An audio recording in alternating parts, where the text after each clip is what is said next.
Hello, everyone, and welcome to Full Time, where we take you around the world of soccer locally, regionally, nationally, and internationally. Full Time is presented by the Game Sports Podcast and powered by 91 Network. You are listening to Season 5, Episode 10 of Full Time. I'm your host, Daniel Scarpino, and with me is our co host, Gitano Gallo. Before I begin today's show, Full Time is sponsored by Little Caesars Pizza. With their two locations in Sault Ste. Marie, Ontario, you can download and access the Pizza Portal app so you can enjoy a delicious hot and ready pizza from Little Caesars today. A reminder, listeners, that recordings of Full Time occur weekly or bi-weekly, and uploads to all of our platforms for public viewing and listening occur weekly or bi-weekly as well. Folks, we welcome you back to Full Time, where it's all things footy all the time. G, how are you tonight, my friend? You know what? It's been a long week. This has been kind of the thing. Just like get to 7 o'clock on Wednesday. Just get to 7 o'clock on Wednesday, and we're here. And I just could not be happier. How are you doing tonight? I'm doing well, and we, in fact, are over that proverbial hump, if you will. So I'm doing well, and I'm certainly happy to be here. In today's show, we will talk about some news in the world of football, Europe's Big Five, the MLS, and national soccer at university level. As always, if anyone would like to listen to our previous content, please check us out at Full Time on the Game Sports Podcast and 91 Network. And without further ado, Gaetano, and to everyone who's taken the time to tune in here today, let's kickoff. We get today's show started with some news in the world of soccer. Specifically, we are talking about the Canadian women's soccer program. The following excerpt I'm about to read comes from CTV News. The article begins with, quote, Bev Priestman is out as coach of the Canadian women's soccer team in the wake of an independent report from the Olympic drone spying scandal. Canada Soccer says assistant coach Jasmine Mander and analyst Joseph Lombardi, who, like Priestman, are serving a one-year FIFA ban over the legal use of a drone to film New Zealand at training, also will not be returning to the organization. Lombardi has already resigned. Canada Soccer says it is currently determining the exact nature of Priestman and Mander's departure.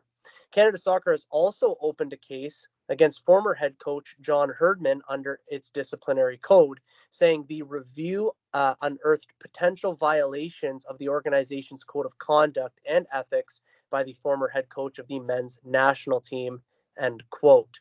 Gitano, it's not the best look for Canada Soccer in general, in the slightest, but there is quite a bit to unpack here. So I'm going to say that the floor is yours, sir. Yeah. So I mean, obviously, no surprise that Priestman and her staff were let go. I think it was just kind of more a case of like formalizing it than anything. As soon as this kind of whole scandal started, we kind of the writing was on the wall, right? We knew they were gone. So no real surprises there. The one thing that I am really kind of happy about in this is that the review basically confirmed that the players never saw any drone footage at any point during Priestman's tenure. So the kind of the image of Vanessa Gilles, basically pleading to the cameras at the Olympics, saying like we're not cheaters, we're just a damn good team, was basically what she said. Kind of still rings true. Like it was not the fault of the players, and they kind of hold no responsibility. And that's kind of nice. Because the whole situation just really sucked for them and still honestly continues to suck for them. But yeah, it's no surprise that Priestman and her staff are gone.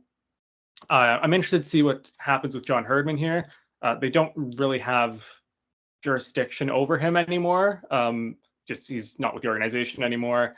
And as far as I'm aware, Canada Soccer can't really like strip his licenses if that's something they chose to do. And just like just the way the licensing system works, like because he has like European ones as well, like it really just doesn't. It'd be more like a symbolic thing than anything, but really wouldn't affect his actual career. So I mean, and if he's ever found guilty of anything, like probably looking at fines would to me would make more sense in terms of if you want to make like an actual difference. But yeah, it's kind of nice to get a bit of closure on this. Again, like it's only a little bit. There's still a lot more for them to look into. Because to kind of for the program for that group of players to kind of move on from that, put it in the past is really only up from here for them. Yeah, well said in so many ways, Gitano. And it is one of those things that in the world of sport, when you hear these stories and they sit around for a long time, you almost want them to just be over. And you kind of expected with Priestman and her staff that they were always going to go. That was always going to be the case. But the big one for me now, because I already anticipated that this would happen, is for John Herdman. And to your point, that yeah, it's probably not going to affect his career in any way. But if he is found guilty, let's call it, it's going to be a case of okay, he also did this thing, but now there's nothing that we can do about it. So let's all move on collectively. I'm also very pleased for the players, even though they still kind of have to go through this, that they weren't involved in any way. So it just shows that, yeah, they're a good team. The coaches tried to get one up against or on top of their opponent. And now we move on from here. So that's what's happened there with Bev Priestman and her staff. We'll wait to hear what happens with John Herdman. And if and when there's more information on this story, which I'm sure inevitably there will be, you could definitely get all of your information right here on Full Time. Let's now take a look at Europe's Big Five. In the Premier League, Liverpool continue their hot start to the season, sitting on 28 points atop of the table. Manchester City is second with 23 points. Chelsea, Arsenal, Nottingham Forest, and Brighton are all joint third with 19 points. Gitano, at this moment in time, what is the difference between Liverpool and the rest of the chasing pack? I mean, I think there's a lot of factors playing in. I think when you look at the chasing pack too, like it's not exactly the chasing pack that we expected at the beginning of the year. So I think we're seeing a lot of surprises on that side of it. Really, I think the biggest, well, I guess, non-issue for Liverpool is fitness. They have a pretty much fully fit squad. And you can't really say that for most of the other contenders. I know Arsenal are kind of going through it now. They're mostly on the other side of it, as far as I'm aware, right? Yes, up until today, Ben White out for 8 weeks at minimum due to his injury because he's got to get surgery. So he's out as of today. So when this morning, actually, I got the news. I watched the video and it is confirmed. So yes, we were starting to get on the other side, and now we're back on the other side of the fence. Yeah, and City are right in the thick of it right now. You can almost build like an entire position by position 11 of injured City players. I think we just need a goalkeeper to get injured at this point. But it's the entire treble-winning back four is out. Obviously, Rodri's out for the season, literally the best player on the planet. So yeah, it's just been kind of a case of I don't want to call it luck for Liverpool, but it is a little bit of luck when you're just not having your players get injured. But I assume that kind of as kind of all the teams in the mix, even Chelsea and Forest and Brighton, kind of get back up to full fitness, we'll kind of see not that it's a big gap now, but I think that whatever gap Liverpool has will kind of start to shrink. Yeah, I tend to agree with that. And what I would also say is that don't count teams like Aston Villa out. I wouldn't even count a team like Tottenham out to get back into the mix. So expect that other teams will be in the conversation in pretty short order, especially in about a month's time once the Christmas period rolls around. And in the relegation zone, it's Southampton, Wolves, and Crystal Palace. Gitano, with the exception of Southampton, both Wolves and Crystal Palace are just one win away from being out of the relegation zone. What needs to change for them? Yeah, it's funny because like a lot of what we see from them like isn't terrible. Like I think back to the Wolves game against City, like they played really well for almost the entire game, and then in 5-10 minutes lost the game. So I think for them it's just kind of in hockey they call it like playing like a full 60. So for Wolves it's got to be like you got to play a full 90 here. Like you got to go whistle to whistle. Not get too far ahead of yourselves. Thinking you got a result when you don't. Just play 90 minutes. Because when they play 90 minutes, they've been decent. Like they got the win at the last weekend over Southampton, which was huge for them getting their first win of the year. And you're hoping that's like, okay, like now we've played a good full 90. Let's build on this. Let's put another one in the tank. Let's then another one. And for Palace, it feels more like just these aren't clicking. Like we know that individually it's a very good squad, and by very good I mean like comfortably mid-table. So it's just kind of a matter of them kind of figuring themselves out at this point. I don't think obviously this isn't the start they would have wanted, but like that group is so much better than the results that we're seeing. So I think for them, is there going to be a managerial change that maybe kind of is the spark? I don't know, but like something's got to change in that locker room. I agree with that. And what I will say is that if they do a managerial change, because to my knowledge, I think it's still Oliver Glasner, Yes. I think that would look really dumb on their part because they put like an insane amount of faith in this guy. They just brought him in not that long ago. So if they get rid of him now, they kind of look foolish on their decision. So I think something has to change just within, but I don't think that getting rid of something to bring something else in would be the answer for them. But in terms of what needs to change, I think you hit the nail on the head. Full 90, and it's awfully deflating when you play 89 minutes or 85 minutes and you still lose. But in fact, when you're in that position, you do have to play 90 minutes in order to get results and, starting to progress forward. In Italy, Serie A, Napoli remain top with 26 points. Atalanta, Fiorentina, Inter, and Lazio are all joint second with 25 points. Absolutely incredible. Juventus sits behind them with 24 points. Gitano, this is nothing short of awesome. How can this title race be sustained? Like, I don't know. So, like, just for context, like Inter, who drew with Napoli last week, dropped from second to fourth. Like Right. that's the margins we're talking about here.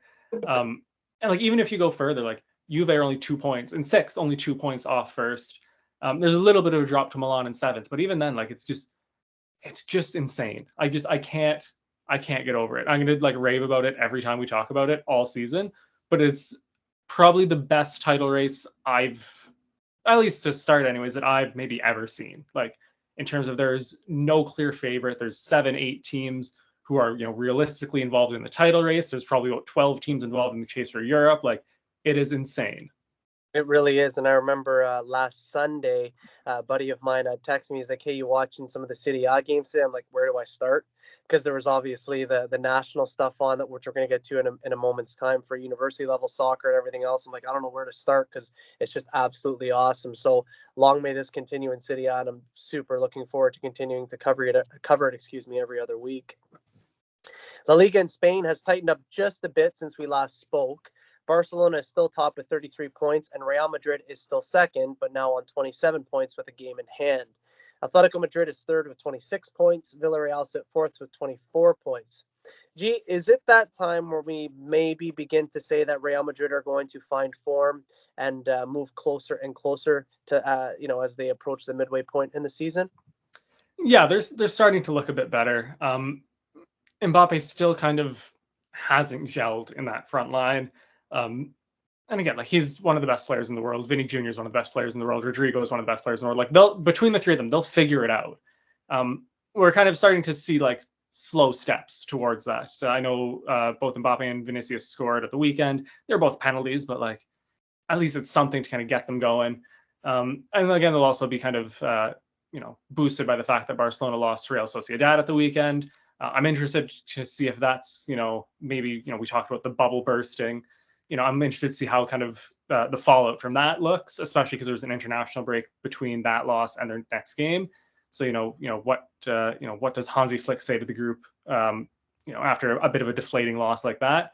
So I definitely think kind of it's a perfect mix if you're Real Madrid of, Barcelona kind of slowing down a little bit, your better players finding form, and hopefully just for the sake of a good title race, they kind of turn it up a couple notches here. Yeah, and similar to Serie A, I guess in some different ways, but similar nonetheless. You got to keep an eye on this week to week because things can change at the snap of your fingers, right? The Bundesliga in Germany belongs to Bayern still, and they remain top with 26 points after 10 games played. Leipzig stays second with 21 points. Frankfurt is third with 20 points. It's Leverkusen and Freiburg who are joint fourth with 17 points. Gitano, your take on the Bundesliga? Yeah, actually, I want to start with the team you didn't mention because Borussia Dortmund are having the most Borussia Dortmund season. A win, a loss, a win, a loss, a win, a loss. Just looking for some consistency there. We know it's a great group. Went to the Champions League final last year, pushed Bayer Leverkusen pretty hard for the title last season as well. It's a good group. It's just, kind of a matter of them, like I had said with Crystal Palace, just like sort yourselves out. Something internally has got to, someone, whether it's a coach or a player, has to step up and say, okay, like, enough of this. Like, this is the direction we need to go. Like, let's go. But Bayern Munich are just running away with it already. We've talked about it a couple times. The Vinny companies, like, they're not just getting results. Like, they're playing really good football. It's kind of like the Bayern of old almost, but just like it's hard to explain things like his coaching. They're so intense. It's not like quite like what you would expect from like a quote unquote student of Pep in terms of like the passing. You think, I think student to Pep, I think, death by 1,000 passes type teams, but they're not quite that. They almost have a little more forward edge to them, like a little more bite to them. So it's a really interesting, considering this is his first like real major job. It's really interesting that he's kind of been able to get this group to buy in, and it's impressive the fact that not only have they bought in, but the results are just so immediate. It's been fantastic to watch. It really has been, and it's kind of that combination of Pep's football with German philosophy football of, let's get forward, let's press from the front, let's be at it. But to your point too, there's still that element of looking to play. It's really awesome, and I'm loving everything that Vinny Company is doing over there. And in France's League 1, PSG remain unbeaten on 29 points. It's Monaco who is second with 23 points. Marseille holds third with 20 points. G, your thoughts on Ligue 1? Yeah, PSG. It's funny, like, because this isn't the typical PSG are running away with it kind of rant that we would typically be going on at this point in the season. But like the actual team, PSG is running away with it. They're starting to gel really well. You're starting to see the kind of the vision coming together. I still think there's going to be some rough patches in here. They're going to lose some games. They're not going to go undefeated, but they're just off to a really, really hot start for sure. Yeah, and as is the case in most years, not all years, but most, the focus for them is eventually going to shift towards Europe, and they've definitely got to figure some things out over there. So that's going to be the main focus, I believe, for PSG moving forward. But their league form certainly is looking the part. This is Daniel Scarpino and Gitano Gallo, and you're listening to Full Time on the Game Force Podcast and 91 Network. A reminder that Full Time is sponsored by Little Caesars Pizza. You can download and access the Pizza Portal app for any of the 2 locations in Sault Ste. Marie, Ontario. Have a delicious hot and ready pizza from Little Caesars today.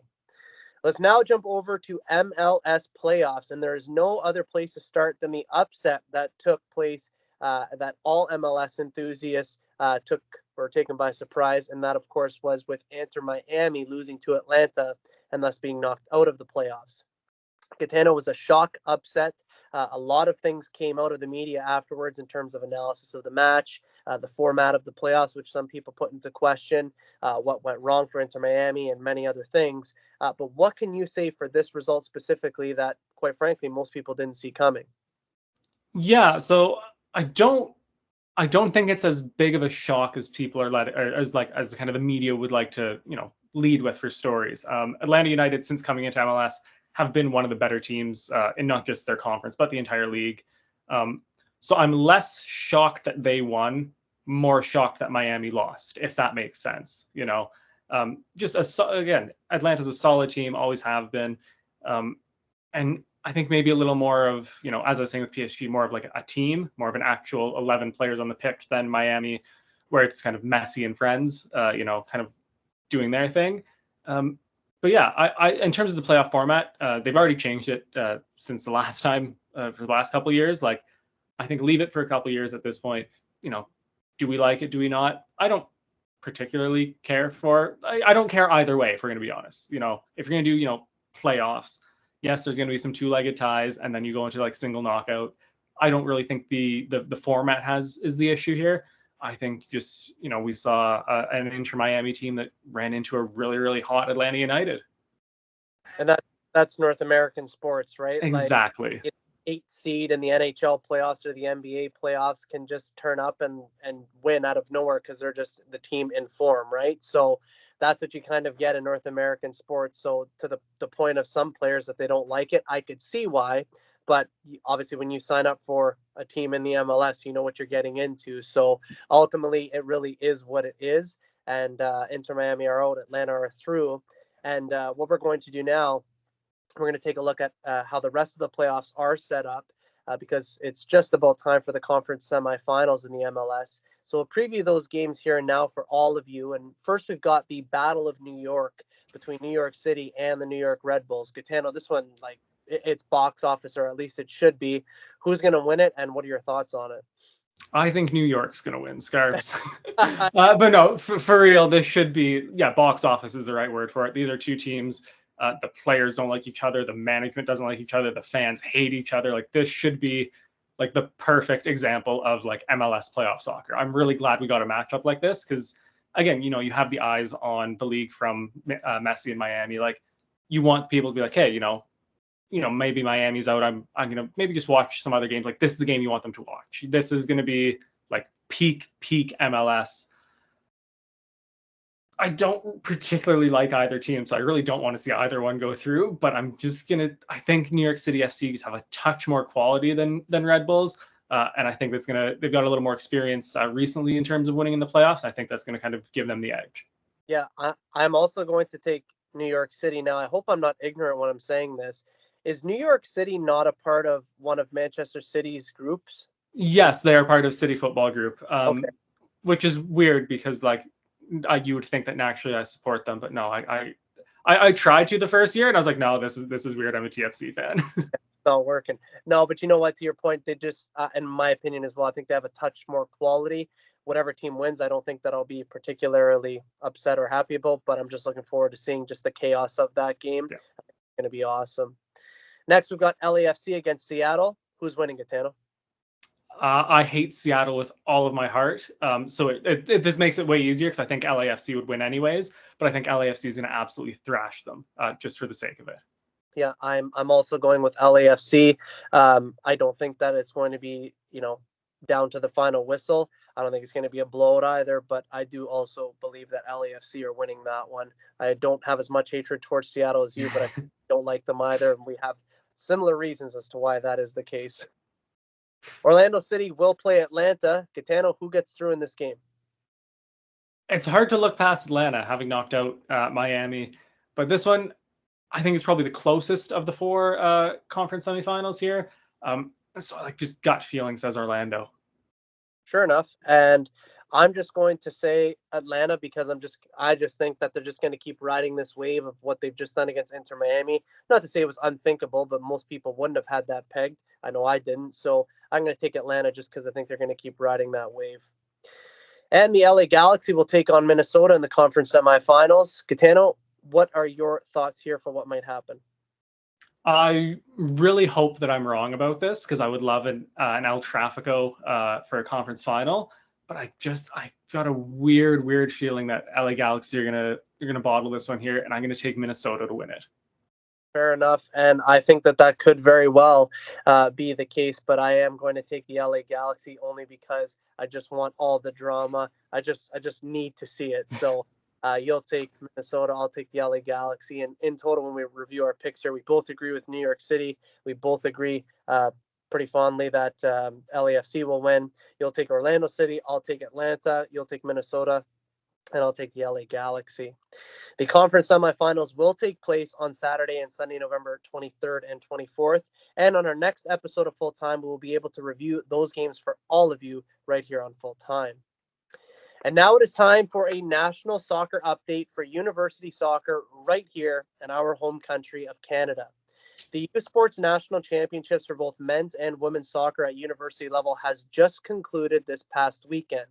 The men's national tournament was hosted in Oshawa, Ontario. The women's national tournament was hosted in Halifax, Nova Scotia. Gitano, before we get to the results of the national competition, we can officially say that university soccer here in Canada is over for yet another season. We were treated to 3 months of fantastic soccer up and down the country, and even right here in our own backyard in the city of Sault Ste. Marie. What can be said for yet another season of university soccer in Canada, my friend? Yeah, it was. I think incredible year is probably the way to put it, especially for us locally to kind of see the steps that the Algoma U program took. Um, and I kind of jokingly say this, but like kind of steps I didn't expect to see in my lifetime, like Yeah, Algoma U having good soccer teams. I've mentioned it before, but I remember the teams that my sister played on and captained, and like they were not good. Like that's just kind of the infancy of the program, and to kind of see this progress already for both the men and the women, it's really impressive to see. yeah, and all I can say on that, I don't want to hype it up too much because this isn't a show for Algoma, although we certainly could make one day. Watch out for them next season because the men's and the women's program are going to take that next step. And just knowing people in the program, obviously, I was involved for over 10 years as a player and then as a coach. Some pretty good is brewing there, so definitely watch out for them because I think some great stuff is bound to happen. And now let's get into the men's results at nationals. Of the competing teams at the national tournament, two teams from Ontario qualified for the competition, and that, of course, was Ontario Tech and York University. Leading off with Ontario Tech, after they fell short in their opening round game, they battled their way to the consolation final where they would end up losing by a narrow margin to St. FX by a score of 2-1. Ontario Tech claimed the sixth spot as the sixth best team in Canada. York made their way all the way to the semifinal where they lost 2-1, which set them up for a national bronze medal game. York would win the national bronze medal game against McGill by a score of 3-1 and would solidify themselves as the third best team in the country. The national final was contested between Montreal and UBC. A 90th minute winner. I couldn't even get it out. It was absolutely exciting. Would see UBC win the match by a score of 1-0. There was 2 minutes of stoppage time, which was chaotic to put it mild. If anybody wants to go watch that back on CBC, I would encourage you to do so. But UBC do win 1-0 and are crowned as national champions. Gitano, it was an eventful ending to the men's soccer at national level. So your thoughts overall, Ontario Tech, York, and then of course that chaotic final, which UBC ended up winning. Yeah, starting with Ontario Tech, obviously not the showing they would have wanted, especially kind of in their backyard. But so like sixth in the country is nothing to like. That's still absolutely incredible for them and huge for them. So yeah, congrats to a great season to them. For York, again, third in the country. Like again, well, maybe for the standards of that program, it's maybe not as good because as we talked about last episode, they just win and win and win. Yeah. But again, congratulations. Third in the country is like just stupidly good. And like that's how you want to win a final. There's no better way to win a final. Like nobody wants like a 4 or 5 goal difference. Like no, you want a 90th minute winner to win a national championship. Like bar none. That is just the best possible way to win a national championship. Yeah, and I echo all of those statements, and I'm first going to also start with Ontario Tech. They had a storied season. They did not have a good regular season. Like I said, they only had 2 more wins than they did losses. It wasn't a good season. They got to the playoffs. To our point earlier about the MLS, they had that right run of form going into playoffs. They ended up winning their first OUA title in program history.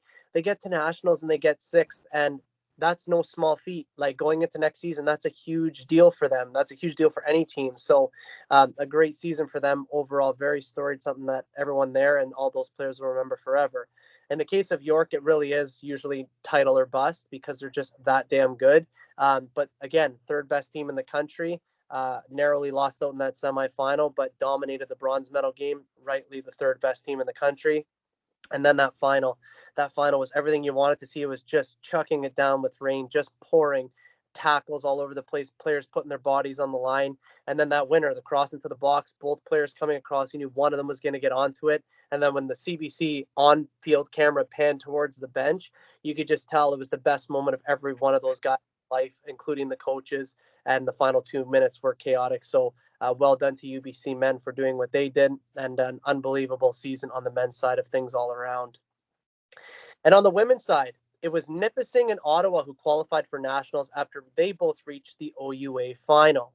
To begin, it was Nipissing who fought their way to the consolation final, where they would go on to defeat Trinity Western by a score of 1-0. Nipissing claimed 5th place as the 5th best team in the country. I know you can't see it. I've got goosebumps right now. So proud. Ottawa lost a heartbreaker on penalties in the semifinal and found themselves in a bronze medal match at nationals. Ottawa would go on to defeat Cape Breton by a score of 3-0 and claim the bronze medal as the third best team in the nation. In the national final, it was Laval who went up against UBC. It was UBC who went on to win by a score of 1-0 and claim back-to-back national titles. Gitano, we're going to be focusing on 3 things here. First, Nipissing and their storied season. I can't tell you how proud I am to be an alumni of the school. Again, some of the most formidable years of my life there. Still friends that I have there to this day, professors that I'm still in contact with. But what this program's done from when I was there, not making playoffs, playing on a really bad grass field, not having good teams, quite frankly, to where they are now, it just shows that the sky is truly the limit. And I'm so pleased for them. Second thing, Ottawa grabbed bronze at nationals, which is a huge accomplishment for them. That's their second bronze medal at nationals in the last 3 appearances at the tournament. And finally, UBC. They win nationals for a second year in a row. And here's in my opinion, the bigger thing. This is the first time in U Sports history, and this has been around since the early 1900s. This is the first time in U Sports history that both the men and the women from the same school have won a national title in the same year. So both UBC programs win a national title. So, Gitano, that's a lot to digest, but we've got the time. So I'm going to pass it over to you, my friend. Yeah, that is the UBC thing. Like, that is just insane. Like, just yeah, like both like again, like one program winning a national title is like a massive deal. So for both to be winning it in the same year is just, I mean, like literally unheard of in this country. And I mean, BC has always kind of been a hot spot for soccer in Canada. Just always has been. I don't think there's a particular reason for it, but always has been good. Produce Christine Sinclair, like they're pretty good at soccer out there. But clearly they just whatever they are doing in that program, you don't want to carbon copy it, but if you're Algoma U, if you're Ottawa, and Nipissing, like I would look at that program, like, okay, let's steal as much as we can, without literally taking the buildings and the people. Like that's clearly the blueprint for success, in university soccer. It's just like stupidly impressive, honestly. Like that's I'm at a loss for words for that. So I didn't know any of the results going into this. Like all of this, Daniel is telling me in real time. So yeah, like that's insane. Yeah, no, it's incredible, and for all involved, I think that this just sets, specifically for Nipissing and Ottawa, I just think that this bodes well for the OUA moving forward. Obviously, UBC is a very reputable program, have been for many, many years. But what the OUA and U Sports put on this year from a soccer perspective, unbelievable to witness. And this is the first time in, well, like I said, well over 10 years that I'm on the outside looking in, and I've never enjoyed it so much. So it's been awesome to see. I would anticipate that next year is going to be even bigger, even better. And we'll see what ends up being changed, modified, improved at the OUA level in U Sports. But just so excited for what next year is going to hold. And of course, just like that, university soccer here in Ontario and in Canada has wrapped up for yet another year. It has been a pleasure covering it right here on Full Time, and we are very excited to do it all again next fall. This is Daniel Scarpino and Gitano Gallo, and you are listening to Full Time on the Game Sports Podcast and 91 Network. A reminder that Full Time is sponsored by Little Caesars Pizza. You can download and access the Pizza Portal app for any of the 2 locations in Sault Ste. Marie, Ontario. Have a delicious hot and ready pizza from Little Caesars today. Ladies and gentlemen, that is Full Time. As we bring today's show to a close, we want to extend our thanks to each of you for tuning in today. Thank you for your continued support. G, it's short, it's sweet, but it is awesome. Thank you for tonight, my friend. No, thank you, Scarps. This was exactly what my week needed. It was a pleasure being here. Yeah, and I feel the exact same way. A reminder to our listeners that the next episode of Full Time will be recorded the week of November 25th, 2024. In that show, we will take a look at Europe's Big Five and the MLS. As always, we'll keep everyone in the loop with all of the happenings in the world of football. For weekly content, make sure to hit like, follow, and subscribe to all platforms of both the Game Sports Podcast and 91 Network on YouTube, Spotify, Apple Music, Facebook, Instagram, X, TikTok, and Podbean. For Gitano Gallo, my name is Daniel Scarpino, and thank you for tuning into Full Time.